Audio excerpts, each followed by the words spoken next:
Ces logiciels, ils sont capables de faire plein de choses, mais au prix d'une consommation complètement dithyrambique, etc. Et donc, je me rends compte que ce souci d'économie disparaît petit à petit de la formation des informaticiens. Donc, je pense que la course aux LLM est perdue pour l'Europe. Mais je ne désespère pas Bilancourt parce que je pense qu'il y a d'autres rôles à jouer pour l'IA. Il y a des cols blancs qui ne vont pas bien s'en tirer. Et ceux-là, c'est vrai qu'il y a l'univers des cols bleus qui s'ouvre à eux. Je suis assez optimiste sur le fait qu'on a besoin de jobs, on a besoin de travailleurs.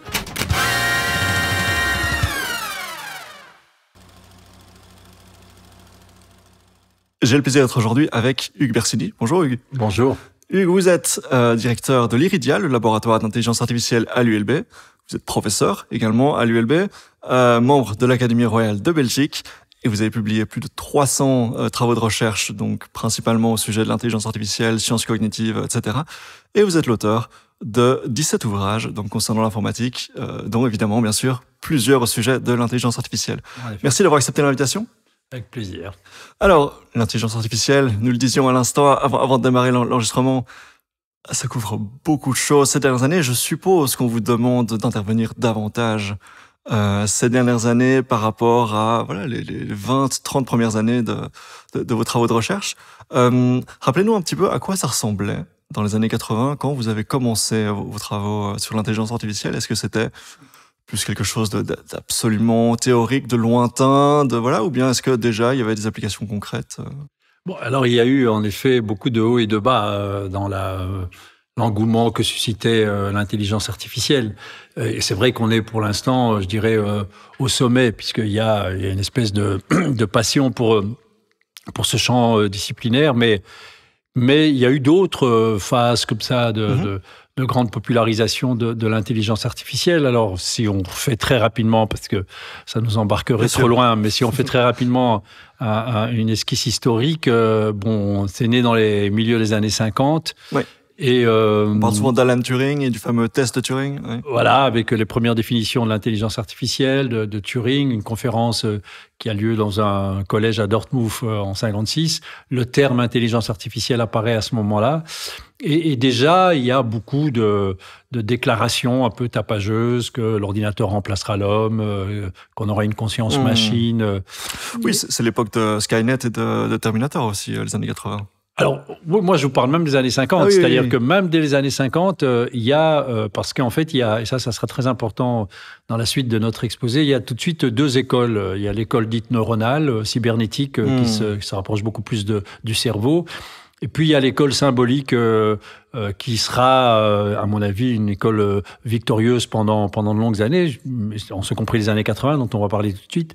Mais c'est aussi l'année où tout démarre en informatique. L'informatique naît dans les années 50 et les premiers langages de programmation, les premiers systèmes de résolution de problèmes. Mais on appelle déjà l'ordinateur un cerveau-machine, ce qui prouve bien qu'on a toujours pensé que l'informatique avait vocation à se substituer quelque part au fonctionnement humain. Et dans les années 50, on pensait surtout le fonctionnement dit intelligent, c'est-à-dire résoudre des problèmes, maîtriser le langage, maîtriser les jeux, faire des mathématiques. Tout ça, c'était un peu l'IA comme on l'a pensé dans les années 50. Et dans les années 80, il y a une première grande phase, un premier grand engouement autour de ce qu'on appelait les systèmes experts, les systèmes de résolution de problèmes. Et c'était à ce moment-là une période qui était très glorieuse pour ce qu'on appelle aujourd'hui l'IA symbolique, c'est-à-dire cette idée que l'on peut transférer dans un logiciel un système de raisonnement typiquement humain. Donc typiquement, quand vous jouez aux échecs, vous avez une petite idée des stratégies que vous déployez pour jouer aux échecs, et l'idée était alors d'essayer de imiter ces stratégies dans des logiciels, ce qui a plutôt pas mal marché, puisqu'on a tendance à l'oublier, mais c'est quand même une intelligence artificielle qui a fait ses petits,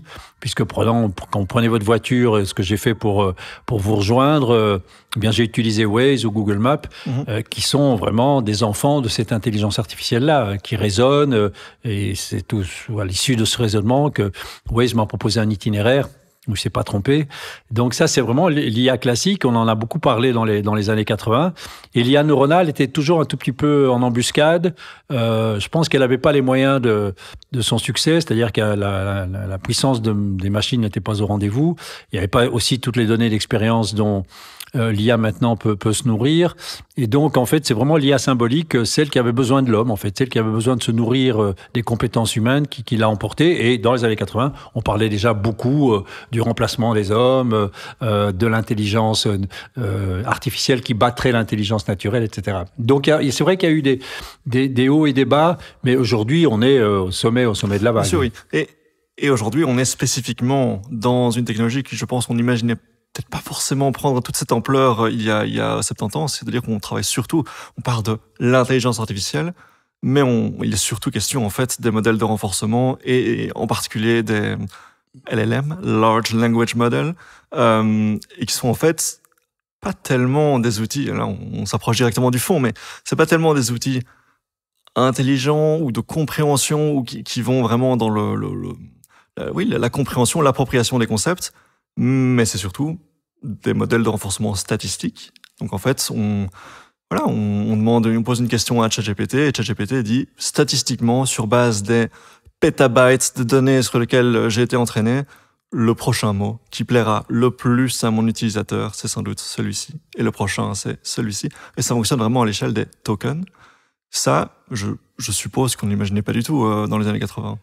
Alors, j'ai un peu de mal à cette réduction des LLM à de simples perroquets statistiques, etc. Donc moi, j'ai quand même une vision un tout petit peu plus enthousiaste de leur manière de fonctionner. Alors, pour refaire là, justement, pourquoi est-ce qu'ils ont tant percé ? Parce que dans les années 80 de nouveau, pour en revenir à cette époque, il y avait des grands chercheurs de l'intelligence artificielle. Par exemple, pour n'en citer qu'un, il y avait Noam Chomsky, qui est par ailleurs connu pour son activisme politique aussi. Ouais. Mais il y avait toute une communauté de personnes qui s'intéressaient à la langue. Et comme vous l'avez dit, Turing, le premier, a considéré qu'on aurait un système intelligent dès lors qu'on pouvait faire un système dialoguant de manière presque aussi naturelle qu'un être humain. Et donc, il y avait dans le chef de ces chercheurs l'idée qu'on avait une compréhension suffisamment fine de la pratique du langage. On pouvait s'introspecter, on savait que le langage respecte les règles, on savait que le langage nécessite une certaine compréhension. Ce qu'on appelait la compréhension, par exemple, c'était la capacité de rapprocher les concepts, de pouvoir discuter d'un certain concept. Et ça, on pensait qu'on pourrait le mettre dans un logiciel. Et il y a eu beaucoup de logiciels qui étaient passés maîtres dans la maîtrise syntaxique des langues, mais plus encore, il y avait des logiciels qui déjà permettaient de dialoguer ou de résumer des textes. Moi, j'ai même conçu certains de ces logiciels. J'ai plusieurs informaticiens dans les années 80 qui m'ont beaucoup inspiré. Il y en a un qui s'appelait Roger Schank et qui faisait de la sémantique. Et la sémantique, ça consistait à faire ce qu'on appelle aujourd'hui des ontologies, c'est-à-dire que on mettait les mots dans des graphes et les mots qui étaient les plus proches étaient voisins dans les graphes, ce qui permettait de, par exemple, savoir que si vous parlez d'un chien, il y a automatiquement des concepts qui vous viennent à l'esprit, comme aboyer, os, maître, etc. Et donc, on codait ça en dur. On avait l'impression que pour pouvoir maîtriser le langage, il fallait coder cela en dur. Et puis, c'est vrai que les réseaux de neurones se sont un peu vengés d'une perte d'intérêt qu'ils avaient eue dans les années 80, parce que l'IA symbolique avait cumulé pas mal de succès, et les réseaux de neurones sont revenus à la rescousse, d'abord avec la perception visuelle, et ça, on n'était pas trop surpris que la perception visuelle nécessite des réseaux de neurones, puisqu'on n'a pas l'impression que quand on reconnaît un visage, moi, la prochaine fois que je vous verrai, je pense que je vous reconnaîtrai, que je manipule des règles. Oui, c'est très inconscient, voilà, c'est très inconscient, automatique. C'est spontané, ça vient comme ça, d'un coup. On voit bien que nos neurones sont mis à l'œuvre pour cela. Oui, c'est la limite de cette approche humaine que vous décrivez, c'est qu'il faut faire une auto-réflexion et se dire, bon, comment est-ce que ça fonctionne dans mon cerveau, exact. Et essayer de le reproduire. Exact. Avec du code en C ou des choses comme ça. Et forcément, c'est infiniment plus lent qu'un langage qui s'entraîne lui-même, enfin un modèle qui s'entraîne lui-même. Et on a l'impression que les règles pour reconnaître un visage sont un peu difficiles à expliciter. Oui, et donc, voilà, ça serait un peu laborieux. Donc, c'est vrai que les réseaux de neurones sont venus à la rescousse en disant, si on présente plein d'exemples de ce visage, et en associant tous ces exemples à la même personne, le réseau de neurones de lui-même va réussir à extraire les caractéristiques qui font que ce visage est le vôtre, c'est celui de Guillaume ou c'est le mien. Parce que, à coup d'exemple, il va comprendre un peu ce que... Alors, vous voyez que j'ai utilisé le mot comprendre. Voilà. Parce que ça, c'est un point vraiment où je suis souvent en désaccord avec mes amis philosophes ou beaucoup de mes amis informaticiens qui réduisent un tout petit peu les LLM ou les fameux larges modèles de langage. Je vais vous citer un exemple après qui revient souvent, mais allez-y. Oui. Alors, moi, je vais peut-être vous surprendre, mais je pense que ces modèles de langage en comprennent beaucoup plus que ce que généralement on prétend qu'ils ne comprennent. Parce que ils ont, et ça a été vraiment quelque chose que certains avaient deviné assez tôt, comme Geoff Hinton, donc un des pères des réseaux de neurones. Moi, dans mes travaux dans les années 80, je commençais à constater cela, que quand vous mettez des couches et des couches dans les réseaux de neurones, en fait, vous leur attribuez une capacité d'abstraction. C'est-à-dire qu'ils arrivent à retirer de plus en plus de concepts des exemples que vous leur représentez. Donc, par exemple, je vais donner un exemple très simple. Pour reconnaître des lettres, un grand A ou un grand B, des lettres de notre alphabet, et vous les reconnaissez, quelle que soit leur position, quelle que soit leur dimension, quelle que soit leur orientation, même si elles sont un peu bruitées, c'est parce que vous avez extrait de ces lettres, non pas leur forme géométrique, mais certains attributs qui sont caractéristiques. Par exemple, un A, si vous visualisez un A, en fait, vous reconnaissez un A, quelle que soit sa taille, sa dimension, son orientation, etc. Parce qu'un A, c'est un peu à la rencontre de trois angles, par exemple. Donc, c'est ce qu'on appelle l'extraction de caractéristiques. Et cette extraction de caractéristiques, elle reste vraie, quel que soit le positionnement, quel que soit... Bon. Et donc, le réseau de neurones, en lui donnant des couches et des couches et des couches, réussit à abstraire ce qui fait qu'un A est un A et ce qui fait que tous les A se ressemblent, si vous voulez. Bon. Et quand vous lui donnez du texte et que, justement, vous le soumettez à cette épreuve qui a l'air de rien, mais qui est en fait extrêmement difficile, qui est de prédire le prochain token, comme vous l'avez dit quand vous les avez présentés, en fait, ce qu'on sous-estime, c'est la difficulté de cet exercice. C'est-à-dire que pour prédire le prochain token ou le prochain mot, prenez le prochain mot dans une phrase, en fait, si vous-même vous soumettez à l'exercice, vous allez vous rendre compte que vous ne pouvez pas faire de la statistique. Ça va beaucoup plus que cela. Pour prédire le prochain mot dans une phrase, eh bien, vous devez comprendre beaucoup du texte, parce que sinon vous allez vous tromper dans la prédiction, parce que peut-être que le mot précédent ne suffit pas, il faut beaucoup de mots, mais même si vous lisez un roman policier et que la fin du roman policier c'est « et l'assassin est… » hop, et si vous voulez deviner qui était l'assassin dans le roman policier, pour avoir lu pas mal de romans policiers, je peux vous jurer que vous allez devoir vous taper tout le roman policier et de comprendre beaucoup de choses du roman policier pour pouvoir prédire qui est l'assassin. Et c'est un peu la même chose que font les réseaux de neurones dits transformers, c'est-à-dire ceux qui sous-tendent les larges modèles de langage, c'est qu'ils comprennent énormément. Alors, le mot compréhension est sans doute inapproprié, sauf qu'on n'en a pas beaucoup d'autres. Voilà, donc... quand je parle d'abstraction de concepts, etc. Bon, en tout cas, si on fait de l'anthropomorphisme, eh bien, c'est ce type de comportement que nous désignons par compréhension chez les êtres humains, quand on désigne ce qu'ils font. Donc, c'est un peu difficile de dénier aux ordinateurs cette faculté-là. Et quand vous pensez, par exemple, à la programmation, on a maintenant d'excellents outils pour programmer. Avoir un code, vous êtes informaticien, donc je pense que je ne vais pas vous surprendre. Si je vous donne le début d'un code, et je vous dis, essayez de me prédire la suite du code. Oui, c'est absolument... On va reparler après, mais les impacts sur le secteur sont... Et bien non, mais en plus, je pense, et vous serez d'accord avec moi, qu'il faut que vous compreniez le code. Il faut que vous ayez un niveau de compréhension du code pour pouvoir prédire ce qui va survivre dans le code. Vous devez savoir ce que fait ce code, quelles sont les abstractions qui sont contenues dans ce code. Et donc, les LLM, c'est pas que des répétitions statistiques ou stochastiques, etc. C'est un système d'extraction des concepts de tous les textes qu'on leur a présentés. À force de renforcement statistique, c'est-à-dire que plus on lui donne beaucoup de données, on lui demande de s'entraîner beaucoup, plusieurs couches, comme vous disiez. Ouais. Et au final, on arrive à ce que vous assimilez ce que vous présentez comme étant une compréhension. Mais en fait, l'exemple qui revient souvent avec ces large language models, comment est-ce qu'on dit en français en fait large modèle de langage. Oui, voilà, on va faire ça. LLM.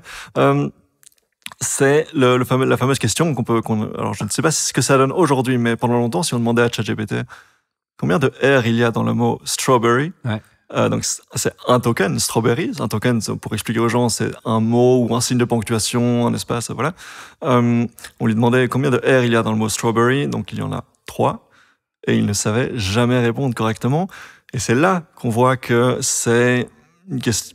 Alors c'est mon interprétation, vous allez peut-être me corriger, mais j'ai l'impression que ça veut simplement dire que sur les pétabytes de données d'entraînement, il n'est jamais vraiment tombé sur des gens qui se demandaient combien de R il y avait dans le mot frais, dans le mot strawberry, et du coup n'avait pas une inférence statistique, une logique dans ses données d'entraînement qui lui faisait dire ah ben il y en a 3.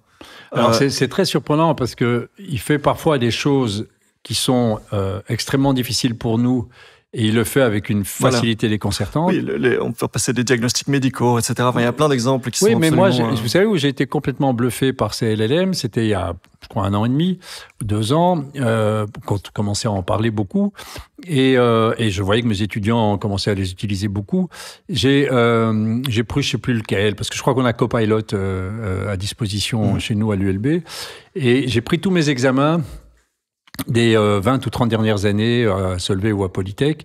Pour vous le dire un peu très simplement, un examen, c'est 4-5 questions. Les questions sont un énoncé que j'écris dans Word et qui sont généralement des énoncés ou de programmation ou logico-mathématiques, mais il y a du raisonnement. Et en fait, ma manière, si vous voulez, ma manière de procéder, c'est que je considère qu'une question, ça doit être plus ou moins 30 minutes de réflexion de la part de l'étudiant, avec éventuellement 2 ou 3 équations ou des choses pas trop compliquées. Je leur demande pas de faire des triples intégrales, mais il y a quand même un peu un raisonnement logico-mathématique. Ils doivent poser des variables, essayer des trucs.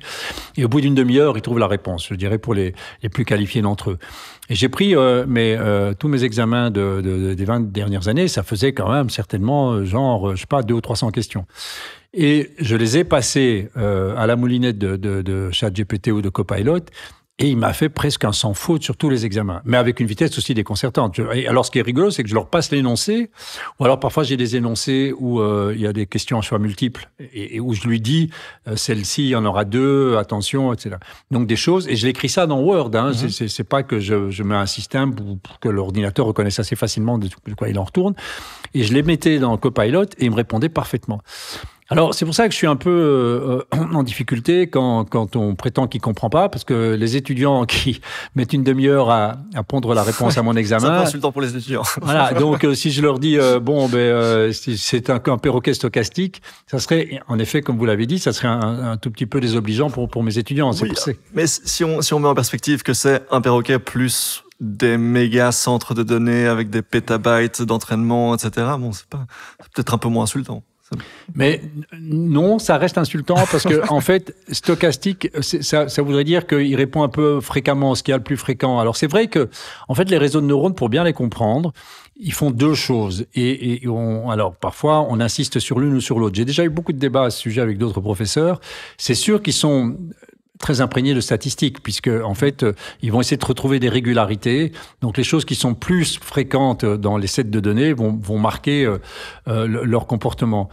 Mais ça, c'est une partie de ce qu'ils font. Mais dans toutes ces couches, parce que, vous savez, on pourrait mettre une chaîne de Markov, vous êtes un peu informaticien, matheux, on peut tout à fait mettre une matrice avec le mot qui précède et vous faites un ensemble de probabilités pour savoir le mot qui suit. Mais c'est pas comme ça qu'ils font. C'est-à-dire qu'ils ont besoin du mot qui précède et du contexte. Oui, c'est ça. Et ce contexte... Ils extraient le contexte. Voilà, et cette extraction du contexte... C'est peut-être là qu'il y a une forme de compréhension d'intelligence. Voilà, et cette extraction du contexte, elle tient aussi du fait qu'il a découvert des synonymies. Vous voyez, peut-être que le mot qui suit va pas être exactement la suite logique du mot qui précède, mais c'est la suite logique d'un mot qui est synonyme de celui qui précède. Pourquoi ? Parce qu'il sait que ce mot-là a un synonyme. Et la synonymie, ou le même contexte, etc., parce que si vous êtes dans un contexte qui parle d'animaux, peut-être qu'il va savoir que la suite, ça doit être des histoires d'animaux. Ouais, et c'est peut-être cette notion de contexte et de synonymie qui fait que combien de R est-ce qu'il y a dans Strawberry ? C'est forcément, c'est autre chose, quoi. Alors bon, pour cet exercice-là, c'est rigolo parce que moi, j'ai des étudiants qui m'ont dit, moi, je l'ai mis dans Copilot. Et il m'a dit, alors Copilot, c'est toujours le même que j'ai. Enfin, je sais pas parce que c'est sur le web, donc on peut avoir la dernière version. Mais moi, j'ai jamais eu le problème des 3 R dans Strawberry. Copilot me dit, en effet, c'est un jeu qu'on nous met souvent. Enfin, oui, oui, voilà ça. Donc c'est OK. Il y a un ingénieur chez Microsoft qui lui expliquait ce qui se passait. Voilà. Ouais, mais quand même, il se trompe plus. Donc, alors, c'est bon. Moi, j'ai toujours utilisé Copilot, un peu ChatGPT, un peu DeepSeek. Et donc, mais c'est vrai que j'ai un de mes collègues qui m'a dit que la dernière mouture d'OpenAI ChatGPT 4 points, je ne sais quoi, oui, se trompait, super, hein, ouais. alors que non, se trompait sur cet exercice, alors que les précédents se trompaient pas. Donc en fait, en essayant d'améliorer. Alors l'autre souci dans l'utilisation de ces modèles, c'est que ça dépend de la manière dont vous rentrez le prompt, comme vous savez. Bien sûr, oui. Et donc il y a maintenant toute une espèce de science du prompt qui fait que si vous rentrez le bon prompt, il se trompe pas. Si vous rentrez un mauvais prompt, il se trompe. Oui. Ouais. Alors, vous dites science du prompt. Est-ce que donc c'est aujourd'hui presque un nouveau métier, hein. On parle entre guillemets de AI engineers, par opposition aux machine learning engineers, et donc les ingénieurs en IA, c'est apparemment, j'ai appris ça récemment sur LinkedIn, que est ingénieur en intelligence artificielle celui qui sait écrire des bons prompts, et celui qui sait utiliser les bons modèles au bon endroit. Ça, c'est étrange. Hein, ça, c'est très étrange. C'est un nouveau métier. Il y a un an d'âge, quoi. Et d'un coup, maintenant, il faut être un maître du prompt. Bon, c'est d'ailleurs une des raisons pour lesquelles je suis content d'en avoir fini avec l'université, parce que mais vous y êtes encore. Alors, j'ai encore un an. Voilà. Après, je prends ma pension, mais parce que je serais totalement incapable. C'est un nouveau métier qui demande une pratique. Que moi, j'ai tellement enseigné la programmation en enseignant le code. Donc, je crois que j'avais développé pas mal de vecteurs pédagogiques pour enseigner la programmation et la manière d'écrire du code. Mais la manière d'écrire les prompts, ça, j'avoue que j'aurais besoin d'un enseignant. Voilà, moi, j'écris des prompts un peu comme je les ressens. Mais c'est vrai que selon le prompt que vous écrivez, les réponses peuvent être étonnamment différentes, quoi. Et parfois, la qualité s'en fait grandement ressentir. Oui. Alors, je vais revenir encore un petit peu sur cette notion de compréhension par les LLM. C'est donc, on le disait, ça fonctionne à une échelle de tokens, de mot par mot. Il y a malgré tout des scientifiques qui remettent cette approche-là en question et qui voudraient plutôt fonctionner par ce qu'ils appellent large concept model. Et donc, c'est plutôt que parce que un peu comme ce que vous disiez sur l'approche du cerveau, on se rend compte que le cerveau humain ne réfléchit pas mot par mot, il manipule des concepts et puis, sur base de ces concepts, il les reformule, il les exprime d'une manière ou d'une autre. Et en fait, là où je veux arriver, c'est qu'on a appris il y a peu, avec les dernières élections américaines, que avait été lancé ce projet Stargate de 500 milliards de dollars pour lancer des énormes centres de données, des trucs d'entraînement pour OpenAI en l'occurrence. Donc, histoire de maintenir la suprématie américaine, que la technologie soit américaine, soit la plus performante. Et à côté de ça, on voit arriver, vous le disiez, DeepSeek, qui est un modèle open source, qui a donné beaucoup moins de données d'entraînement, et qui reste un LLM, ça reste un modèle de langage, mais tout ça remue un petit peu la question de se dire, est-ce qu'on n'y va pas un petit peu en brute force avec cet entraînement, 500 milliards de dollars. Oui. Et puis des centrales nucléaires. Voilà, et tout ce que ça implique au niveau écologique. Voilà.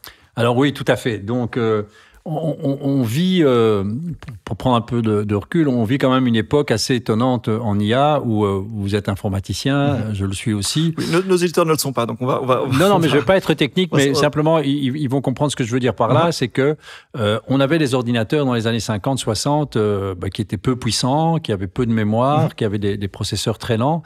Et quand vous avez fait vos études d'informatique, presque une obligation, c'était de réussir à faire des logiciels qui étaient, je dirais, économes en termes de temps calcul. Vous avez beaucoup étudié la complexité des logiciels et essayé de la réduire. Et donc, c'était vraiment une obligation. Ça faisait partie de la qualité du métier d'informaticien. Quand vous écrivez je ne vais même pas dire un algorithme parce que c'est un peu technique, mais quand vous écrivez un logiciel, vous faites attention à la consommation de la mémoire, du temps de calcul, etc. C'est des ressources qu'il faut un tout petit peu préserver parce que vous n'en avez pas une quantité infinie et puis de toute façon, vous ne voulez pas attendre 3 jours avant que votre programme donne son résultat.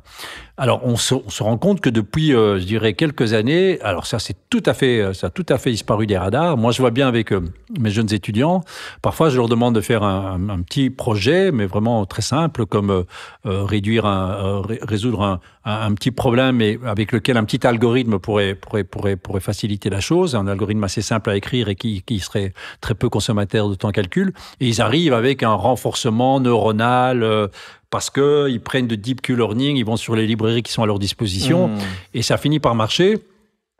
Parce que, bon, voilà, c'est un peu des espèces d'attrape-tout. Ces logiciels, ils sont capables de faire plein de choses, mais au prix d'une consommation complètement dithyrambique, etc. Et donc, je me rends compte que ce souci d'économie disparaît petit à petit de la formation des informaticiens, au point même où, aujourd'hui, l'évolution, c'est de faire ces modèles de langage avec des centaines de milliards de paramètres qui consomment, je sais pas moi, des mégawatts pour s'entraîner. Au moins. Au moins, si pas des gigawatts, avec le souci maintenant de leur alimentation écologique. Alors, ce que les Chinois nous ont montré avec DeepSeek, c'est qu'un peu de jugeote et une algorithmique peut-être un tout petit peu plus intelligente peut pallier, je dirais, l'absence d'un matériel ou l'absence de gigawatts. Voilà. Et donc, les Chinois nous l'ont montré. C'est une voie, évidemment, qui reste tout à fait ouverte. Et je pense qu'on va petit à petit revenir sur l'IA d'avant. C'est-à-dire que mettre un peu de compréhension humaine, un peu de compétences humaines. Pour vous le dire un peu simplement, pourquoi est-ce qu'il faut que ces larges modèles de langage réapprennent toute la syntaxe? On a des règles de syntaxe. D'ailleurs, ce sont des règles qui fonctionnent encore dans vos logiciels. Quand vous utilisez un traitement de texte et que vous avez des corrections automatiques, ce sont des logiciels à la Chomsky, donc vraiment des logiciels de correcteurs syntaxiques. Et donc, c'est un peu étrange que ces larges modèles de langage doivent tout réapprendre from scratch, comme diraient les Français, alors que peut-être qu'en leur mâchant la besogne et en leur donnant des choses que nous savons, il y a peut-être moyen de leur économiser des quantités d'apprentissage. Donc, je pense qu'on va revenir, on va raison garder, on va revenir à peut-être une IA déjà qui est un peu plus intelligente, mais plus intelligente explicitement, c'est-à-dire avec un transfert de l'intelligence humaine dans les logiciels, et donc plus sobre, puisque c'est toujours ça de gagner, si les logiciels ne doivent pas tout réapprendre, ils seront d'office plus sobres. Et puis c'est vrai, vous avez raison, il y a l'impératif écologique, parce que c'est démentiel. Mais oui, mais qui semble complètement passer à la trappe. Enfin, tout à fait. Ça n'est pas du tout une donnée dont tiennent compte les Américains. Non, Macron va jusqu'à dire, là, son sommet de Paris, là, il va juste à dire, nous n'aurons pas de problème parce que nous avons le nucléaire. Oui. Et donc, les Américains sont moins nucléarisés ou les Chinois sont moins nucléarisés que nous. Et donc, nous pourrons faire de l'IA à coût de gigawatts sans se préoccuper de l'environnement. En sachant que ce qui n'est pas tout à fait vrai, parce que ces gigawatts sont consommés par des cartes graphiques qui sont elles-mêmes totalement catastrophiques pour l'environnement. Oui, elles sont produites en Chine. Donc, sont produites en Chine avec des matériaux rares, des matériaux non recyclables. Donc, il y a plein de choses. Oui, la seule donnée, c'est le CO2 dans ce cas-là. Et bon, c'est forcément. C'est pas la seule. C'est loin d'être la seule parce qu'il faut les refroidir. Il y a l'eau. Il y a plein de choses. Dans leur mesure, je veux dire. Oui, oui, c'est ça. Et donc, effectivement, voilà, la course va continuer. Il y a Mistral qui fait beaucoup parler de lui, donc en France avec son. Oui, mais moi, je crois qu'elle est perdue. Pour l'Europe, la course est perdue. Oui, je pense qu'elle est définitivement perdue. On n'a pas les compétences, les ressources. Oui, alors il y a plusieurs choses. D'abord, on a, comme vous avez vu, il y a un ou deux acteurs qui deviennent absolument primordiaux et auxquels les Américains ont un accès privilégié, sont les Nvidia, enfin les processeurs graphiques, dont tout le monde dépend, parce que pour l'instant, il n'y a pas beaucoup de concurrence côté processeurs graphiques. Expliquer ça, faire une toute petite parenthèse là-dessus. Donc, vous avez évoqué un petit peu plus tôt la notion de transformers. Il y avait pendant longtemps, je vais faire un petit cours d'informatique, pendant longtemps cette approche très séquentielle quand on étudiait les données, les chaînes de langage, comme vous le disiez. Donc vraiment étape par étape, l'un après l'autre. Et donc là, on utilisait donc des CPU classiques. Et puis un jour, on a dans une cave chez Google, on a inventé ce projet open source qui s'appelle Transformers. Je pense que si on avait demandé de quoi il s'agissait à Sundar Pichai ce jour-là, il n'était pas vraiment au courant de ce dont il était question. Et donc qui parallélisait en fait tout ça et qui fait que on fait pas l'un après l'autre, mais on fait un peu tout en parallèle, tout d'un seul coup. Et les opérations en parallèle, ça fonctionne très bien, beaucoup mieux sur les GPU, les processeurs graphiques dont on se servait jusqu'il y a pas si longtemps, surtout pour les travaux en infographie ou en jeux vidéo. Et du coup, un peu du jour au lendemain, Nvidia, cette boîte qui était vraiment un truc de joueur, un truc de geek, est devenue, je crois, une des boîtes les plus valorisées dans le monde. Oui, c'est la première valorisation boursière aujourd'hui. Oui, c'est pour vous montrer l'importance que ça a pris. Ouais. C'est ça, oui. tout le monde mise sur eux.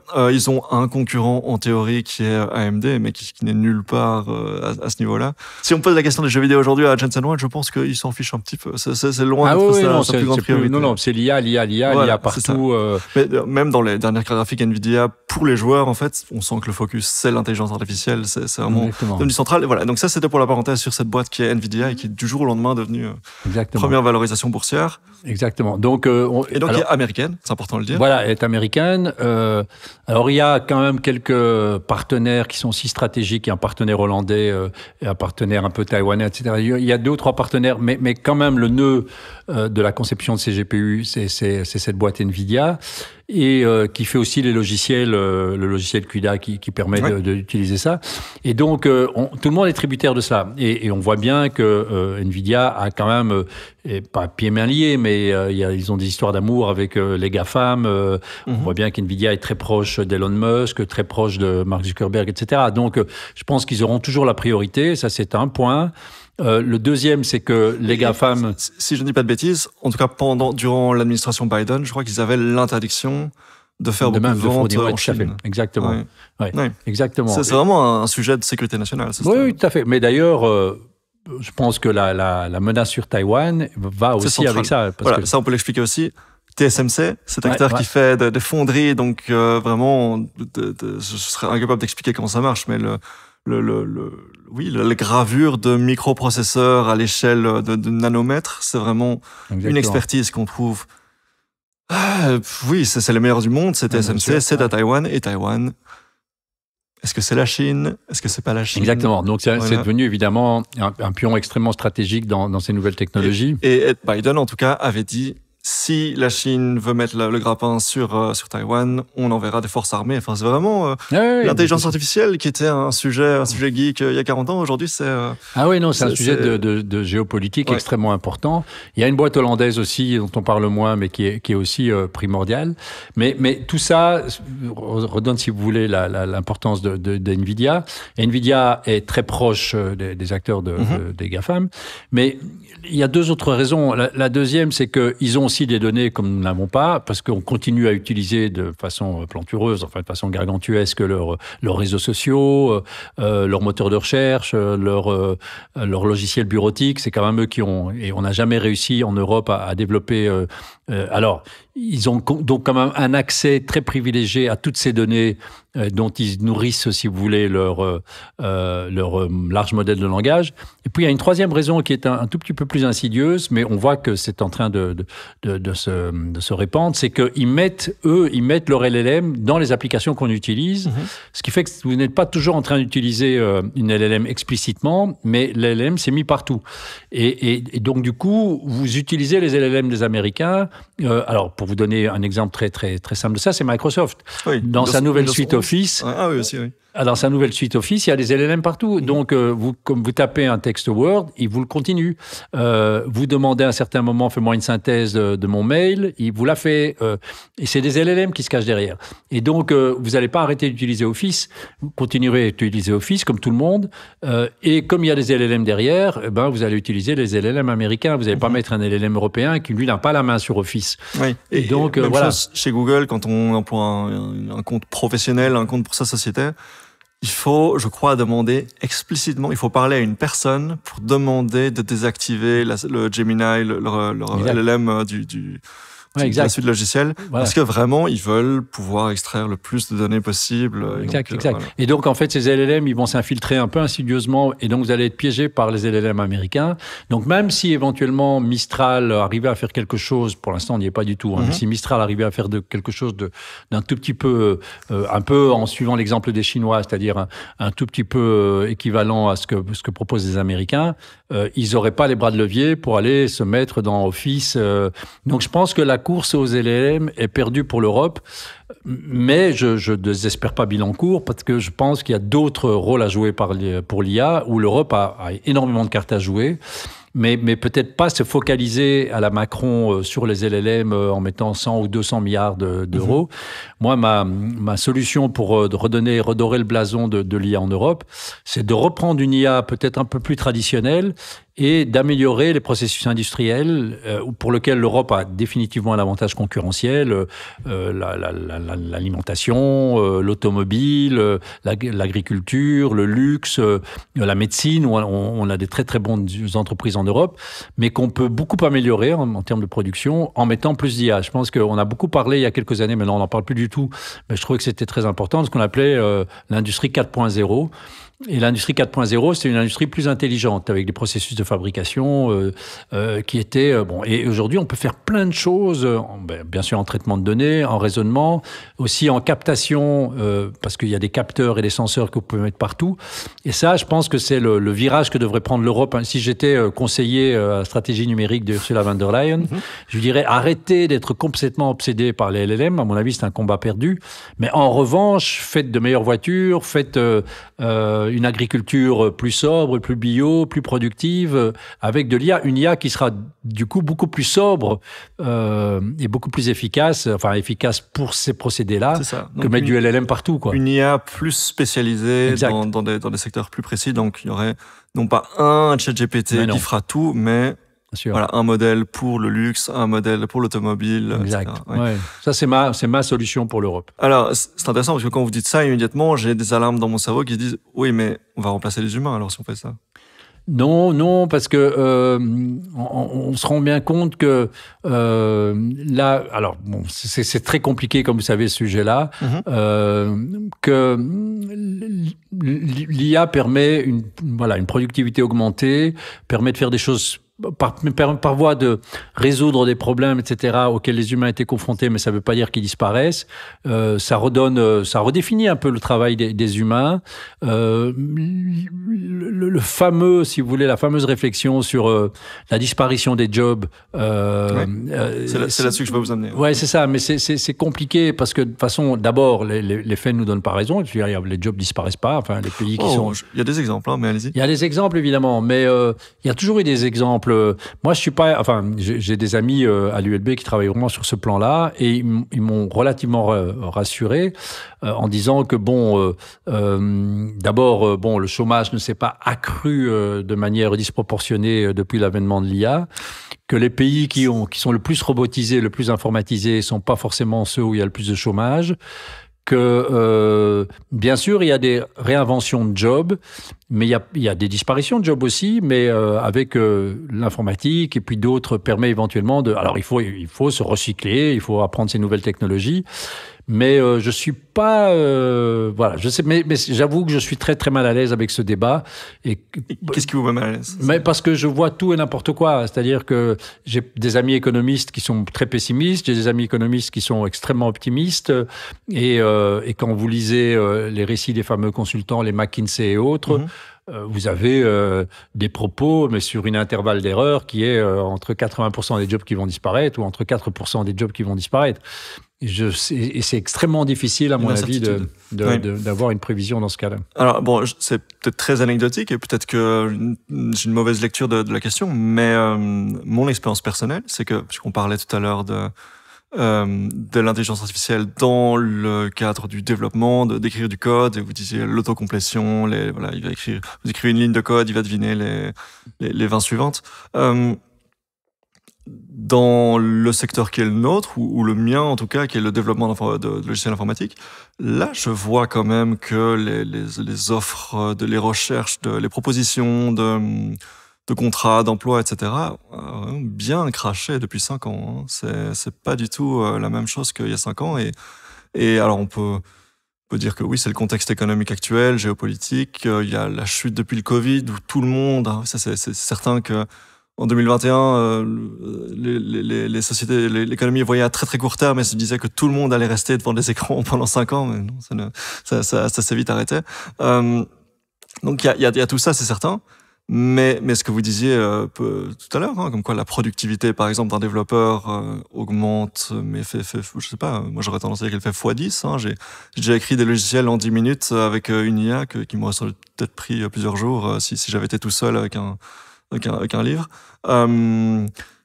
J'ai l'impression que vraiment la situation actuelle, le marché actuel des développeurs en informatique est sévèrement impacté par l'intelligence artificielle, et particulièrement celui-là, sans doute parce que aussi, c'est les premiers adopteurs, allez, je ne peux pas imaginer, j'ai peine à imaginer un outil qui a connu une adoption aussi rapide et une efficacité telle que, voilà, GitHub Copilot, par exemple, qui fait de l'autocomplétion quand on écrit du code.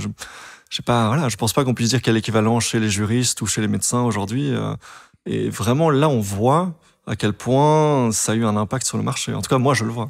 Alors, oui, je vous rejoins là-dessus. Alors, ce qui n'est pas impossible, c'est que le job de développeur va se réinventer dans la mesure où, par exemple, il y a différents types de formations. Aujourd'hui, il y a des écoles de formation au code où on essaye de très très vite inciter ou former les jeunes. Vous savez, les fameuses écoles où on jette les jeunes dans la piscine, enfin métaphoriquement, où ils doivent. Okay, vous parlez de l'école 19 et voilà, l'école 19 ou ce genre de modèle où très très rapidement, en quelques mois, on formait des gens qui avaient une certaine maîtrise du code et qui pouvaient pondre des lignes de code, surtout pour des tâches relativement faciles. Et donc, je dénigre pas, hein, à un moment, il y avait absolument besoin de ce type d'emploi. Alors, ce que ces modèles de langage autorisent, c'est justement de cracher pas mal de lignes de code. Alors, ils hallucinent encore. Oui, voilà, on n'en a pas parlé, ça, mais c'est un des plus gros problèmes, c'est les hallucinations. Voilà, ils hallucinent encore. Quand on dit hallucination, on fait référence à propose-moi 5 invités pour parler de la géopolitique chinoise qui habite à Bruxelles et il va m'inventer 5 personnes qui n'existent pas ou une qui a 94 ans et 3 autres qui sont mortes. Enfin, des trucs. Voilà. Et en code, il peut aussi. Alors, c'est très très compliqué parce qu'à l'intérieur d'un excellent code, vous allez voir un truc. Alors en code, on pourrait se dire que les LLM vont pouvoir se tester, vont pas faire d'erreurs de syntaxe parce que les compilateurs vont agir. Enfin, on va pas rentrer dans la technique. Ils pourraient s'autocorriger jusqu'à un certain point, mais c'est pas sûr qu'ils vont faire le meilleur code. Et puis c'est pas parce que le code s'exécute qu'il fait ce qu'on a vraiment envie qu'il fasse.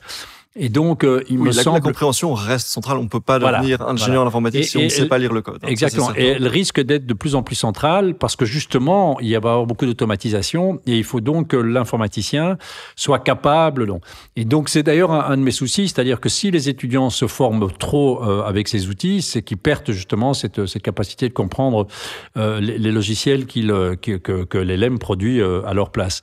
Donc, il n'est pas impossible qu'on ait moins besoin de développeurs. De bas niveau. C'est déjà le cas. Alors c'est très péjoratif et j'aime pas dire ça, de bas niveau, de haut niveau, mais je pense qu'on aura toujours besoin de personnes pour comprendre du code, que ça va pas disparaître du jour au lendemain, et que peut-être que on aura moins besoin de secrétaires du code, enfin de gens qui avaient des automatisations, parce qu'il faudra plus des résolveurs de problèmes, des gens qui connaissent les systèmes. C'est-à-dire que on ne parle pas de faire disparaître ou de voir disparaître, mais je pense qu'il est surtout question de... Voilà, moi j'ai en tête par exemple des équipes de développeurs mobiles. On avait peut-être avant 2, 3 développeurs, et peut-être qu'aujourd'hui, on se rend compte que 1,5, ça suffit parce que la productivité a été vraiment quadruplée, donc on peut faire des économies. Je pense que c'est ça qu'on a beaucoup observé, notamment au niveau à la fin de l'année fiscale, je dirais 2023, quand on voyait les résultats des grandes sociétés informatiques, les Meta et compagnie, c'est les revenus décollent et on se rend compte que l'année prochaine, ils décolleront encore plus, mais on aura besoin de la moitié d'entre vous parce que en fait, on peut doubler la productivité si on ne garde que la moitié des développeurs, quoi. Il y a beaucoup de ça. Et donc, le danger n'est pas spéculé, je pense. Je suis d'accord que il y a des métiers qui vont... Alors, c'est vrai, c'est paradoxal parce que c'est des métiers qui sont un peu à la base de ce genre de modèle, qui sont peut-être les plus rapidement impactés. C'est pas un hasard, je pense. C'est parce que les personnes qui créent ces outils ont fait des trucs pour eux-mêmes. Enfin, voilà. Tout à fait. Mais alors, tout ce qui est des automatismes de rédaction, des automatismes rédactionnels, ce que beaucoup d'informaticiens font aussi. Y compris le code. Donc, notamment quand c'est du code, mais ça peut être aussi des textes ou des scripts ou des gens dont le métier, c'est d'écrire des choses assez rapidement et qui sont souvent les mêmes. Ça, c'est sûr que ça va disparaître. Mais je pense que beaucoup de métiers ont ça. Beaucoup de métiers ont une partie qui est de rédiger des choses pour la 20e fois, qui sont toujours les mêmes, etc. Donc ça, je pense qu'en effet, l'IA va les supplanter et va le faire à leur place. Alors, ceux qui ne sont limités qu'à cela, ben ceux-là, évidemment, si on ne leur trouve pas une autre valeur ajoutée, ben, ils risquent de disparaître. Okay. Mais c'est déjà un autre discours que ce que vous disiez il y a quelques instants, où vous étiez alors, un ils peu risquent de sceptique, disparaître, mais bon, après, est-ce qu'ils vont disparaître définitivement, ou est-ce qu'on va les recycler, ou est-ce qu'ils vont trouver un autre job, etc. Parce qu'il y a quand même des jobs qui sont en déliquescence. On ne trouve plus d'infirmiers. C'est autre chose. Hein, oui, mais ils peuvent se recycler. Non, mais je pense qu'il y a plein de gens qui se recyclent. Alors, si vous regardez le profil de l'emploi, je pense qu'il y a des jobs qui sont beaucoup moins menacés que d'autres. Donc, les jobs qui font, par exemple, qui font un bon cocktail entre les habiletés sensorimotrices, l'empathie, les aspects sociaux. Alors, c'est bizarre, mais peut-être que dans le monde médical, aujourd'hui, un infirmier a plus raison d'être qu'un radiologue, par exemple. Si je ramène le radiologue juste au diagnostic fait sur une photo, et l'infirmier, alors on a toujours eu l'impression que le radiologue doit gagner beaucoup plus, etc., parce que son métier a une plus grande, je dirais, composante intellectuelle, mais on se rend compte que une IA va pouvoir plus facilement remplacer un radiologue que remplacer une infirmière ou un infirmier. Et donc, voilà. Donc, alors, je ne vais pas demander au radiologue de devenir infirmier ou infirmière. Quand on présente ça comme ça, il y a quand même une précarisation des populations, quoi, parce que les infirmiers seront, a priori, toujours en bas de l'échelle sociale, toujours moins payés que les radiologues. C'est une erreur. Parce que, oui, ils sont... En tout cas, c'est comme ça qu'on parle. Oui, mais si vous refaites l'économie du job, en général, les salaires sont un peu liés à la raréfaction des jobs. Absolument, c'est des effets de marché, oui. Voilà. Alors, bon, si on va manquer d'infirmiers et d'infirmières, il faudra, pour attirer ces professions, il va falloir peut-être remettre les salaires au goût du jour. C'est l'argent public, et l'argent public, justement, on parle tout le temps de politique d'austérité, de faire des économies, etc. Donc, Oui, mais bon, peut-être que l'argent qu'on dépense pour les radiologues, on va pouvoir les mettre sur des personnes qui, dans les soins médicaux, on commence à avoir beaucoup plus de valeur que d'autres. Et ces transitions ne se font pas en un clin d'œil. Donc je pense que peut-être dans 20 ans. Non, bien sûr, mais j'ai l'impression que les demandes de job ne manquent pas. C'est d'avoir un plombier, c'est d'avoir un entrepreneur chez vous. Si vous devez attendre des plombes, les garagistes. Enfin, c'est quand même, il y a énormément de boulots qui sont en carence, quoi, où il manque d'effectifs. Et donc, et on le sait d'ailleurs. Alors, c'est vrai que quand je parlais avec les ministres de l'emploi à Bruxelles, ils disaient, ils mettaient presque sur un pied d'égalité donc les jobs en désaffection. Bon, ben alors ils mettaient par exemple les développeurs, mais ils disaient aussi les restaurateurs, enfin du moins les personnes qui travaillaient dans l'Horeca, les gens du bâtiment. Voilà, et ils les mettaient vraiment sur un pied. Ils disaient, il manque des effectifs dans les entreprises de développement informatique du côté de l'Horeca et du côté du bâtiment. Moi, j'ai comme l'impression que ça va un peu s'inverser, c'est-à-dire que le bâtiment va devenir plus attractif. Parce que le bâtiment, quand vous voyez les ouvriers sur un chantier, je suis pas sûr qu'un robot va réussir à les substituer rapidement. C'est certain. Oui, tout à fait, oui. Comment dire, le fait de travailler avec ses mains, le fait d'être un prolétaire, finalement, ça va rapporter beaucoup plus d'argent que les métiers en col blanc. C'est ça la fameuse nouvelle révolution industrielle qu'on nous promet. Bien sûr, et ça j'y crois. Alors pour poursuivre un peu les évolutions en informatique, je suis beaucoup plus impressionné par ce qui se passe dans l'intelligence de la machine que dans, je dirais, ses habiletés physiques, quoi. Parce que même si vous regardez la robotique, c'est quand même pas brillant. Quoi qu'en dise Elon Musk. Oui, c'est que c'est pas brillant. Et étonnamment, ça fait quand même... la robotique a toujours été aussi un des sujets de prédilection de l'IA. Et des roboticiens et des automaticiens. Les fantasmes, tout ça, oui. Et c'est pas brillant. C'est très rigolo quand vous regardez, par exemple, la compétition de football qui a lieu tous les ans, qui s'appelle la RoboCup. Il y a plusieurs ligues. Il y a une ligue robot et puis il y a des ligues logicielles. Alors, les ligues logicielles sont assez impressionnantes parce que les logiciels entre eux, ils font plein de stratégies intéressantes du foot. Quand on les regarde jouer à FIFA ou quoi Oui, c'est un peu comme FIFA, etc. Mais vous pouvez rendre les joueurs très intelligents, vous pouvez développer des stratégies, etc. Okay. Mais il y a aussi la ligue robot. Et il y a plusieurs ligues robots d'ailleurs. Il y a des petits robots, il y a puis des robots humanoïdes. Et il y a les Nao, qui sont des petits robots humanoïdes un peu qui font 1 mètre, et puis il y a des robots plus importants. Et sincèrement, ça n'a pas beaucoup progressé. Depuis 10-15 ans que je suis un peu la compétition, les robots se cassent la figure dès qu'ils tapent dans le ballon, quoi. Ils ont très peu de maintien, ils ont très peu d'équilibre. Alors, ils se rentrent dedans. Alors, c'est rigolo, vous pouvez regarder ça sur YouTube. Ça donne à voir des ballets mémorables, hein, parce que ces robots, ils sont vraiment pathétiques. Et donc, je pense que les métiers à forte composante manuelle sont, à mon avis, très à l'abri. Alors, peut-être que dans un horizon 10, 15, 20 ans, ceux-là seront autant menacés que les métiers à forte composante intellectuelle. Mais pour l'instant, il va falloir se recycler et pourquoi pas. À la limite, vous bénéficierez de vos qualités intellectuelles, mais vous ferez un plombier. Il faudra retrouver certaines habiletés manuelles et avec un peu ses capacités d'ingénieur, de diagnostic, etc. Donc ça, c'est peut-être des nouveaux profils de métier. Moi, je suis assez optimiste sur le fait qu'on a besoin de jobs, on a besoin de travailleurs. Je ne crois pas du tout à ces scénarios un peu dystopiques où on sera dans un hamac à siroter un cocktail et que, je sais pas, des robots travailleront pour nous, où il faut des revenus. Moi, j'ai fait des débats avec des hommes politiques. Oui. Voilà. J'ai fait des débats avec des hommes politiques qui justifiaient le revenu universel ou qui demandaient qu'on taxe les robots parce que de toute façon, les robots allaient piquer notre job. Et donc, ça, je crois que c'est des scénarios qui, en tout cas, vu la réalité de la robotique et de l'informatique, ils n'ont vraiment pas lieu d'être. Mais je remarque que malgré tout, dans votre optimisme, vous décrivez quand même on passe des métiers en col blanc vers les métiers en col bleu. On dit, bon, ok, ce métier va commencer à un petit peu tout doucement, il va y avoir moins de demandes. Devenez donc plombier. C'est un petit peu ça, ce que vous dites. Non, je dirais que même dans les métiers à col blanc, il y a différents niveaux de créativité dans ces métiers. Et donc, prenons des métiers vraiment très nobles à col blanc, je sais pas moi, avocat, juriste, etc., comptable, etc. Économiste, ce que vous voulez. Fiscaliste, tout ça. Fiscaliste, etc. Dans ces métiers-là, il y a quand même une large part de choses que l'on refait de façon rituelle, automatique, etc. Ils le diront tous. Et ce sont des choses généralement qui plombent leur métier, qui leur empêchent, par exemple, de passer beaucoup plus de temps avec leurs clients, de proposer des solutions plus originales ou plus innovatives. Ils retombent un peu dans les travers, etc.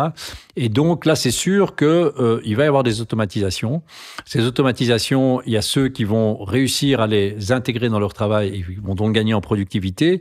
Et ils vont aussi avoir le temps d'être encore bien meilleurs pour des tâches pour lesquelles l'automatisation se prête moins. Par exemple, le vrai contact, le contact humain, le contact avec le client, la discussion, etc.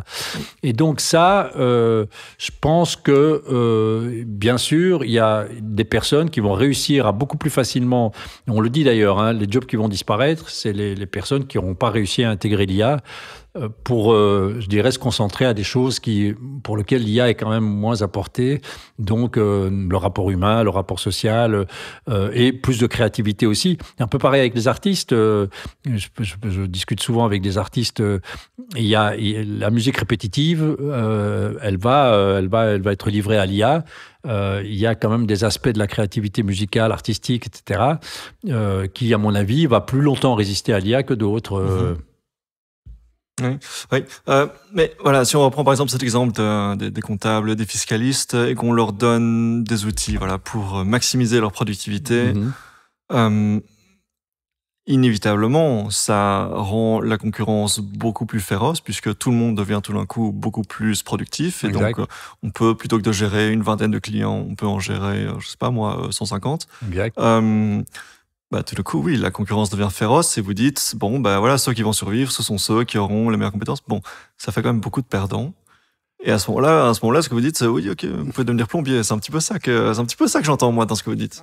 Alors, oui, si un secteur est livré à une concurrence plus redoutable qu'un autre, il faut peut-être aller dans les secteurs moins concurrentiels, où vous avez encore une place au soleil à prendre. Oui, donc, mais je veux pas je veux pas être aussi binaire que de dire que le métier de demain, c'est le plombier. Et que l'avocat n'a plus aucun avenir devant lui, ou le médecin, et que tous les médecins doivent devenir infirmiers. C'est pas ce que je dis, mais je dis que la technologie évolue dans un sens qui fait que les parts purement intellectuelles vont être de plus en plus substituées par la machine. Je pense que les parts purement robotiques de l'être humain sont loin d'être substituables.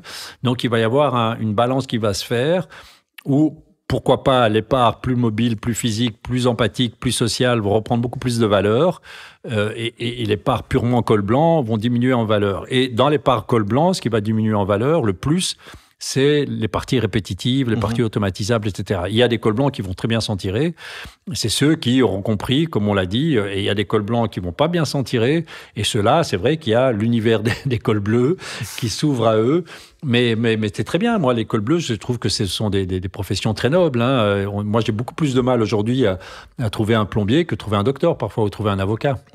Oui, enfin, on risque de voir sans doute revalorisation au niveau sociétal où il y a eu historiquement certains, je dirais, un mépris de classe, un certain mépris par rapport aux professions.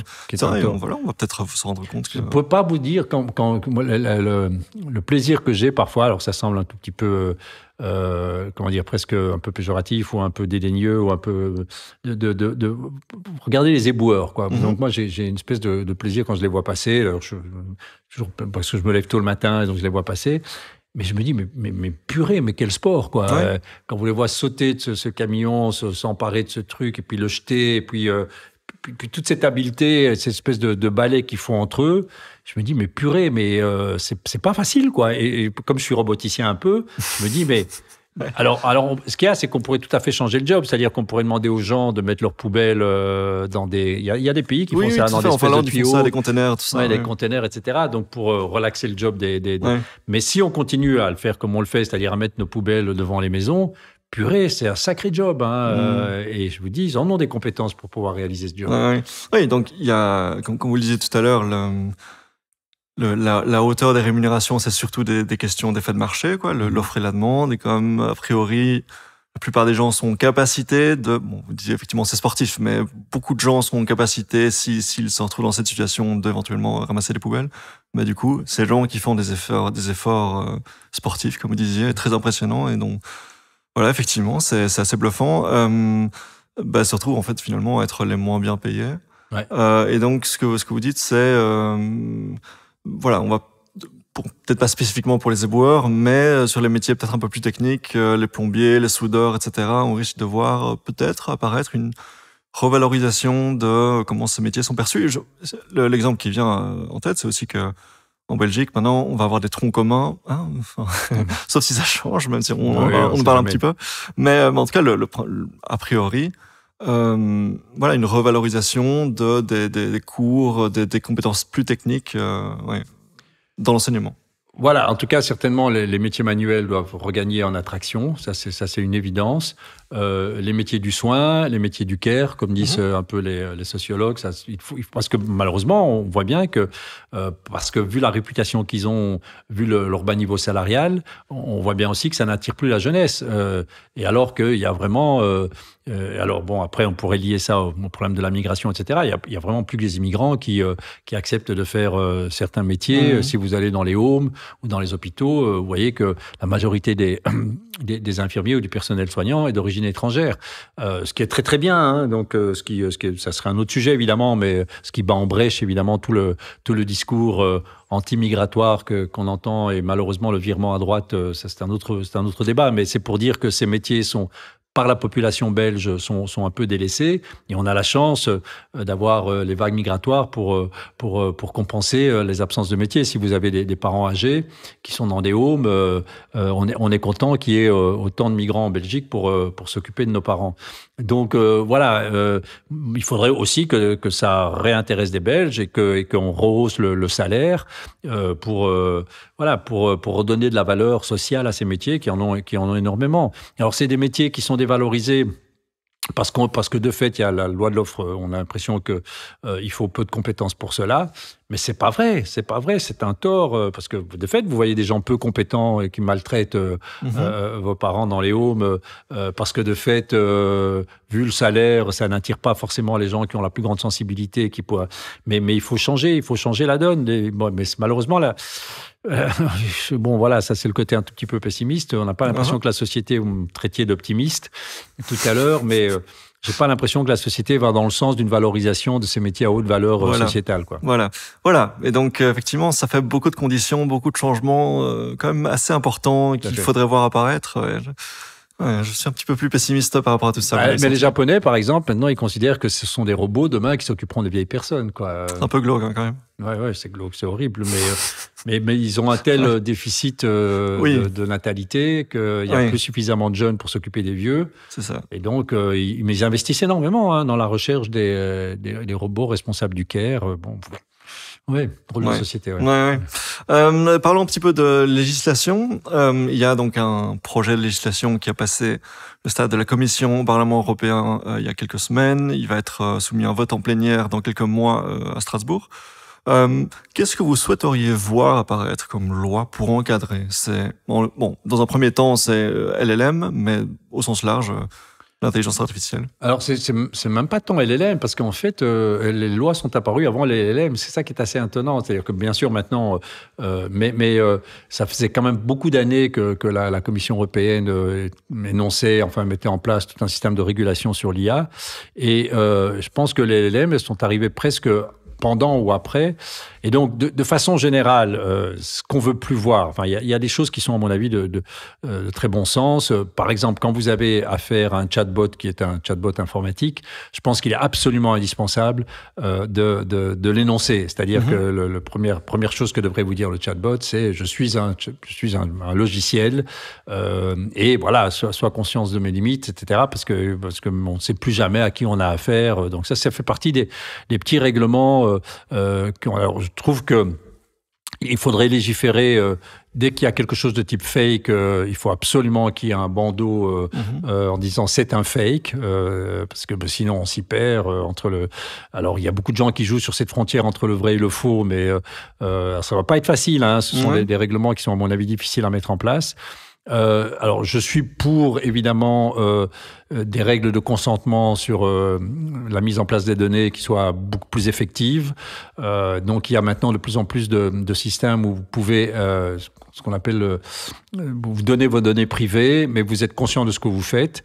Il y a même éventuellement des systèmes de rémunération pour ça, mais en tout cas, vous savez que vous participez en médecine, ça devient un peu le cas. Vous pouvez donner vos données privées, vos données médicales, mais vous devez savoir pour quel projet, qu'est-ce qu'on va en faire et la manière dont ça va être utilisé, etc. Donc, il faudrait beaucoup mieux informer les usagers des systèmes logiciels.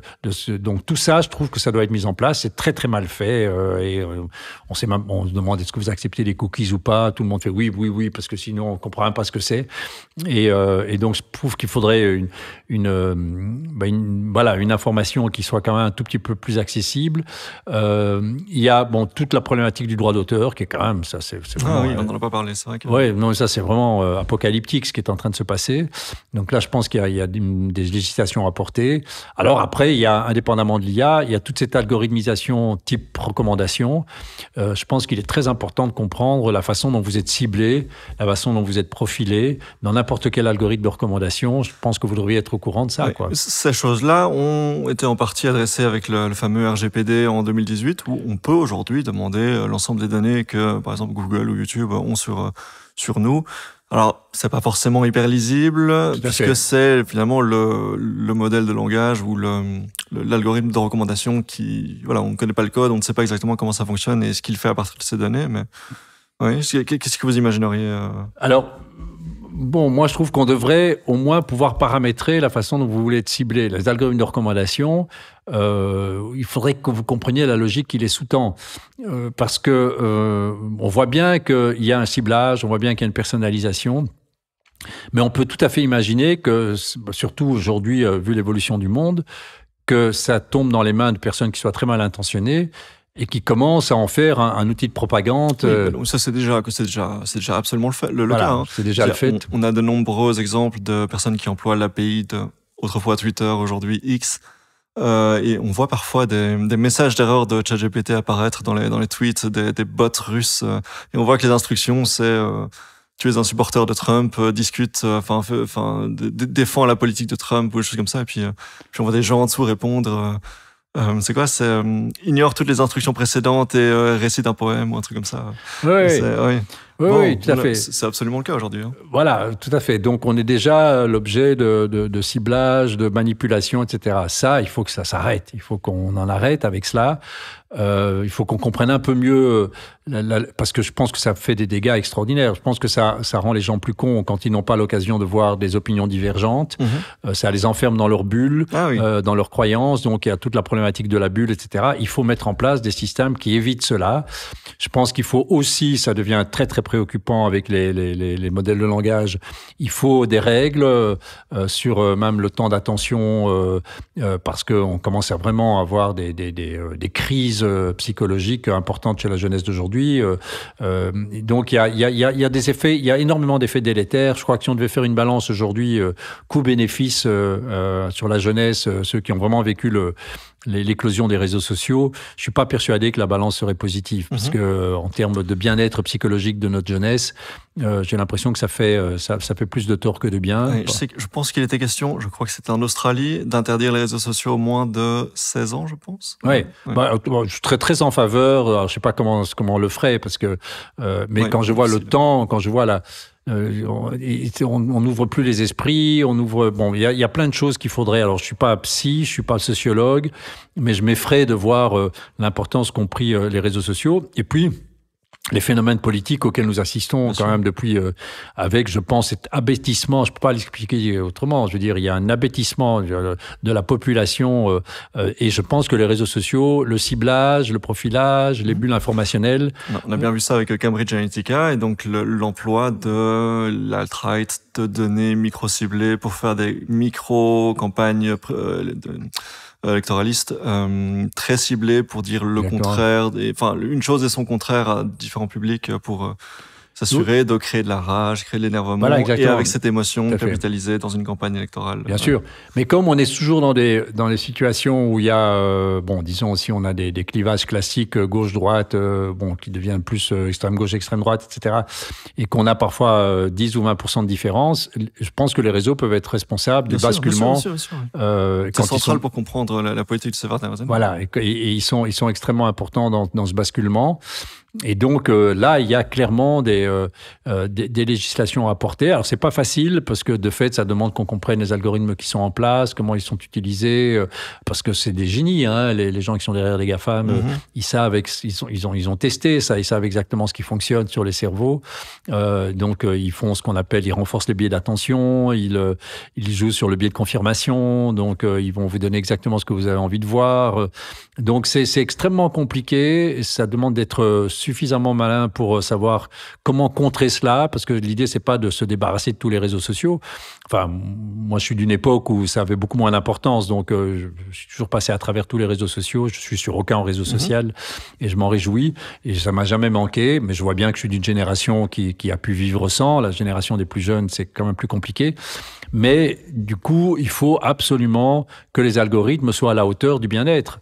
Et ce qui est vraiment pas le cas pour l'instant. Il y a trop de systèmes. Ou alors que si on fait du profilage, que ça soit du profilage au sens, je dirais, du bien commun. C'est-à-dire que moi, je suis pas contre que les réseaux soient des objets de manipulation. Mais d'abord, il faut que ça soit conscientisé. Il faut que les gens sachent exactement à quelle manipulation ils sont. Il faut qu'ils en prennent conscience. On est tout le temps manipulés. Un feu rouge nous manipule. Il y a un feu rouge qui nous demande d'arrêter. Les banques nous manipulent en disant, peut-être vous avez dépensé trop, etc. Donc, on est toujours, la loi nous manipule. Donc, c'est pas ça le problème. Parce que les réseaux, à un moment, nous dirigent dans une certaine direction. Mais le problème, c'est que c'est opaque. C'est fait de manière vraiment très, très perfide. Et il faut que ça soit explicité, il faut que ça soit transparent, il faut que ça soit, il faut que les personnes donnent leur adhésion à cela. Et il faut qu'on en discute aussi démocratiquement, c'est-à-dire, est-ce que nous sommes d'accord d'être mangés à la sauce de X ou de Facebook. Donc, et pour pouvoir être d'accord, je pense qu'il faut d'abord mieux comprendre. Et voilà. Mais on sent bien que les GAFAM ont pris un tel pouvoir. Qui leur a donné ce pouvoir? Il n'y a plus aucun système démocratique qui donne le pouvoir. En plus, avec l'ère Trump, ils en ont encore plus. Il y a encore moins moyen de légiférer. Donc là, je peux vous dire que là, je suis très pessimiste. Oui, moi aussi, oui. J'entendais il y a peu de temps quelqu'un dire qu'il y avait, on était 72% des pays dans le monde qui sont dans l'autoritarisme aujourd'hui. Donc c'est Voilà, c'est mal barré. Oui, non, tout à fait, c'est mal barré. Bon, il ne faut pas perdre espoir. Alors, moi, en tant qu'ingénieur d'IA, je suis très pessimiste, mais je pense que l'IA, alors j'essaie toujours de la défendre contre vent et marée, parce qu'il y a beaucoup d'accusations pour l'instant, en disant qu'elle n'est pas irresponsable de ses dérives. Mais, alors, c'est un outil qui a autant, si vous voulez, qui recèle d'autant de potentialités bénéfiques que de potentialités maléfiques. Malheureusement, elle est tombée dans les mains de personnes qui ont vocation à un enrichissement sans limite et puis aussi une prise de pouvoir parce qu'ils ont compris que ces outils sont des outils de pouvoir. Et voilà, et ils les utilisent à mauvais escient. Je pense qu'il y avait dans l'IA énormément de solutions pour beaucoup de complexification du monde si on les utilisait. Pour ça, quand je disais arrêtons le combat des LLM, nous, Européens, pensons à une IA beaucoup plus bénéfique, tant pour notre industrie à nous, celle pour laquelle on a encore quelques atouts, mais aussi pour nos administrations publiques, enfin pour notre vivre ensemble. On peut tellement améliorer la mobilité, la pollution, la transition énergétique, l'agriculture, le soin de santé avec l'IA. Donc donnons les moyens à nos ingénieurs de travailler sur cette IA-là. Et bon, après, on en a beaucoup parlé. C'est vrai qu'il y aura une refonte de l'emploi. Il faudra repenser à tout cela. Mais faisons-le. On ne le fait même pas. On ne le fait pas suffisant. C'est les Américains qui arrivent avec les LLM, quoi. C'est ça. Donc, des IA plus spécialisées, plus intelligentes. On n'a pas encore parlé de ce fameux mot qui est un buzzword qui serait AGI, donc l'intelligence artificielle généralisée. Est-ce que c'est un fantasme? Est-ce qu'on risque de voir ça apparaître de notre vivant? Bon, sauf que personne n'a jamais vraiment réussi à définir ce que c'était l'intelligence artificielle générale. Si vous regardez un outil comme ChatGPT et qu'on sort, c'est vrai que, bon, moi je les trouve relativement intelligents parce que sur pas mal de champs de notre connaissance, ils ont quand même une capacité de raisonnement, de résolution de problèmes. Enfin, moi, quand je leur file des problèmes mathématiques ou des problèmes informatiques et que je les vois les résoudre, je suis quand même impressionné par cette capacité. Alors bon, est-ce qu'on l'appelle intelligence ou pas? Le problème, c'est que quand elle est démontrée par des humains, on a envie de l'appeler intelligence. Donc quand elle est démontrée par des machines, on se réserve, on se dit mais non, c'est autre chose. Bon, d'accord, mais bon. Donc, il y a de plus en plus d'intelligence dans les logiciels. Alors, ce qui fait l'intelligence humaine quand même, c'est une espèce de cocktail qui est très, très unique entre la sensibilité, le raisonnement, le physique.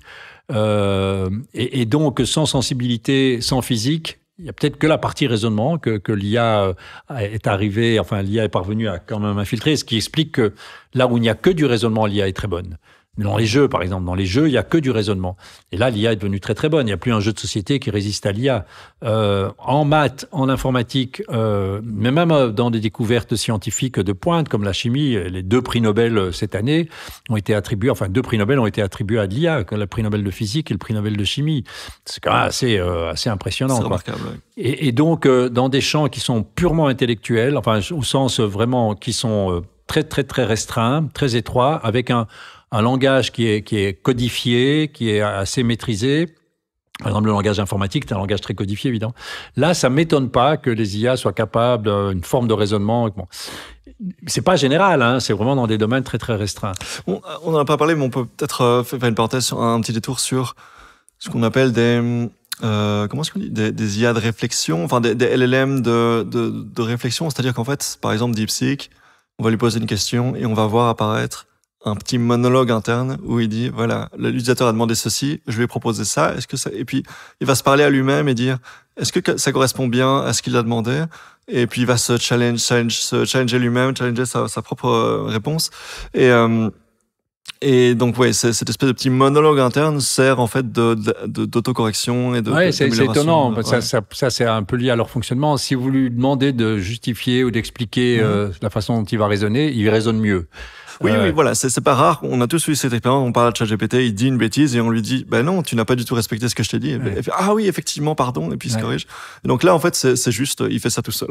Oui, non, c'est ça. Et non, et puis même si dès le départ vous dites, vous lui donnez un petit problème mathématique et vous lui dites, non seulement tu me le résous, mais tu m'expliques la manière dont tu le résous, et ben il le résout mieux parce que en fait, en produisant son raisonnement, comme c'est de l'autocomplétion, c'est ça. en produisant son raisonnement, eh bien, il va mieux chercher, je dirais, les suites de textes qui correspondent à cela. Donc, oui. Donc, ça, c'est ce qu'on appelle l'ingénierie du prompt. Il faut savoir ça, il faut faire tout ça, etc. Mais sur l'IA générale, ça, j'y crois pas, parce que pour moi... C'est un fantasme? Oui, alors, parce que, en fait, l'intelligence, c'est multifacette. Si vous regardez un peu ce que disent les psychologues de l'intelligence, ils vous disent qu'il n'y a pas qu'une intelligence. Il y a 8 ou 9 intelligences. D'ailleurs, il y a des multiples traités qui ont été écrits sur les multiples intelligences. Par exemple, la musique est une forme d'intelligence. L'habileté sensorimotrice, l'intelligence d'un Zidane ou d'un Mbappé, c'est pas la même intelligence que l'intelligence, je sais pas moi, d'un prix Nobel de physique, etc. Mais c'est des formes d'intelligence tout à fait surprenantes parce que c'est ces différentes habiletés humaines qui sont mises en avant. Il y a ce qu'on appelle l'intelligence émotionnelle aussi, cette capacité qu'ont certains à pouvoir se mettre à la place d'autrui. Bon, ça n'a pas beaucoup de sens pour un logiciel. Même si aujourd'hui, on dit que ChatGPT parfois comprend mieux son interlocuteur que...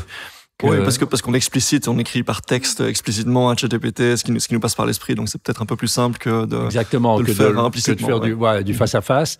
Et donc, pour moi, l'intelligence générale, ça sera quand toutes ces facettes sont reproduites de façon satisfaisante par une même machine, qui en plus aurait cette faculté physique de pouvoir s'exprimer, se déplacer, etc. C'est pas vraiment le fait de pouvoir se déplacer et interagir avec le monde, c'est pas vraiment dans ce qu'on retrouve dans la définition en général. Quand on parle d'AGI, c'est pas forcément quelque chose de... Non, vous avez raison, mais malgré tout, savoir que il y a toujours eu alors, on n'a jamais résolu ce problème de savoir jusqu'à quel point il faut vivre physiquement les expériences pour en parler. Donc, est-ce que vous maîtrisez suffisamment la compréhension d'une chaise ou d'un verre, puisque sans l'avoir saisi, sans vous être rassasié, sans avoir bu, etc. Est-ce que vous arrivez vraiment à la compréhension intime d'un verre ou d'une chaise ou d'un restaurant sans y avoir vraiment mis les pieds, etc. Et il y avait beaucoup de débats philosophiques dans les années 80 où les phénoménologues, les philosophes de l'époque considéraient que votre compréhension était tout le temps limitée, votre intelligence, même des concepts... même si je peux parler d'une chaise, ou peut-être que ChatGPT va vous parler d'une chaise pendant des heures en vous disant que c'est un meuble, etc., et que ça sert à s'asseoir, sans avoir l'expérience physique des objets dont il parle, est-ce qu'il a la compréhension que nous en avons? Et donc, c'est... alors, ça, pour moi, ça reste une question sans réponse, mais c'est pour réhabiliter l'expérience physique dans la compréhension du... Il y avait un psychologue qui était très important dans les années 60-70, qui s'appelait Jean Piaget, et qui trouvait que les enfants, les concepts importants, par exemple le sens commun, la chute des corps, la disparition d'un objet quand il sort du champ de vision, etc., on comprenait ces concepts parce que l'on les expérimentait physiquement. Et donc Piaget donnait beaucoup d'importance à l'expérience physique dans la compréhension des concepts.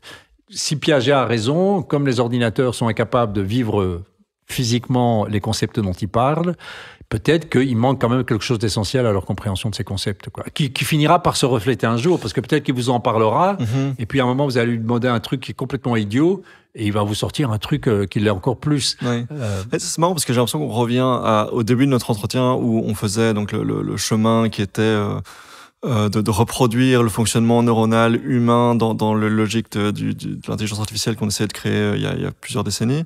Et finalement, l'autre approche qui est vraiment de se dire non, mais on va les laisser faire à leur manière, en brute force, avec de l'entraînement sur des milliards et des milliards de données. Et donc cette notion de comprendre la chaise comme nous la comprenons, ça reste assez centré sur l'humain. Peut-être qu'on va voir apparaître une AGI qui en fait, très très voilà, différents types d'intelligence, sans forcément que ça se rapproche de notre façon de pratiquer l'intelligence, quoi. Tout à fait. D'ailleurs, il y a un débat actuellement sur les LLM. Est-ce que le texte se suffit à lui-même? C'est-à-dire, est-ce qu'on peut comprendre le monde à partir des descriptions qu'en ont fait les humains à travers le texte?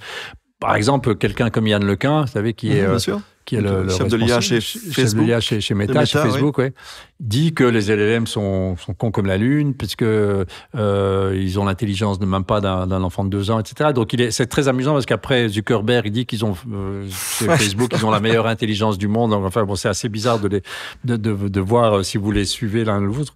Mais Yann Lequin dit que de fait, comme ils sont pas du tout dans le monde, et que les techs ne peuvent pas reproduire. D'ailleurs, ce que fait Yann Lequin pour l'instant, c'est faire du LLM, en gros, mais avec des vidéos et non pas du texte. Donc, il leur montre toutes les vidéos et le LLM ou le réseau de neurones doit prédire la vidéo qui suit, c'est-à-dire l'image qui suit. Donc, on leur donne une série Parce que selon Lequin, les vidéos, c'est quand même une autre perception du monde que le texte qui le décrit.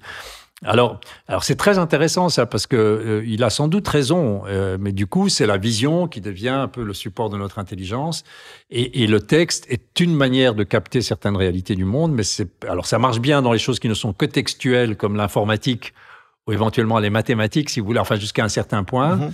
C'est des mondes fermés, si vous voulez, l'informatique, etc. C'est pour ça que les outils, comme je le disais tout à l'heure, les plus aboutis, et là où le marché de travail est le plus impacté, c'est ce secteur-là déjà. Exactement, mais le texte qui véhicule une expérience physique ou une expérience sentimentale, etc., est-ce que le texte suffit à lui-même? C'est-à-dire, est-ce qu'on peut, quelqu'un qui n'a pas eu ces expériences physiques ou qui n'a pas eu ces expériences émotionnelles, etc., pourra prédire ou pourra produire des textes qui ont la même richesse que les personnes qui ont vécu tout ça pour produire ce texte?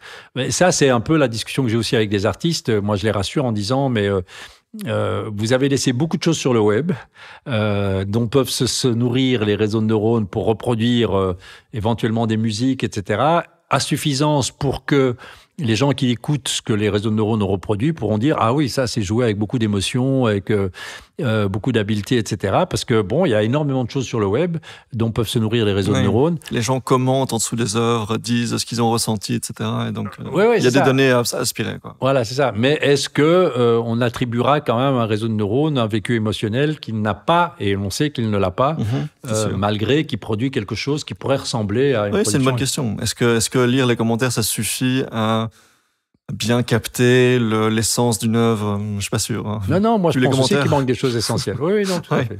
C'est ça.